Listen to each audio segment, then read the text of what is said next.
Баршаңызға сәлем. Бүгін осындай үй жағдайында әдемі кекс түрін жасайтын боламыз. Üzüm қосылған, өте дәмді, жұмсақ болып шығады. Қыздар, менің рецептімен жасап көріңіздер. Ең алдымен бізге керегі 2 жұмыртқамызға қантымызды қосып, миксердің көмегімен болсын, қолмен болса да жақсылап араластырып аламыз. Міне осылай болып шығу керек пенкасы. Оның үстіне сұйық майымызды құятын боламыз. Сұйық маймен мына жерде менде сливочный масло араластырылған. Соны құятын боламыз. Оның үстіне сразу кефирімізді құямыз. И бәрін жақсылап араластырамыз.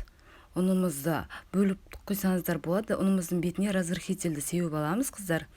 Миксермен жақсылап араластыратын боламыз. Разрыхительімізді сеуіп аламыз. Қыздар, алдыда жаңа жыл келе жатыр, болмаса күнделікті өздеріңіз шай ішкенге, қонақ келгенде жасасаңыздар болады. Өте дәмді болып шығады. 100% осы рецептпен жасасаңыздар болады. Міне қыздар, тестосы осындай болып шығу керек. Қатты сұйық емес, тура осылай болып шығу керек. Мен қалауларыңыз бойынша мен üzüm қостым. Осындай әдемі болып шығады. Міне осылай духовкаға 180 градуста 20-25 минутқа салатын боламыз. Қыздар, міне дайын болды. Өте дәмді болып шығады. Каналыма тіркеліп, лайк басып кетіңіздер.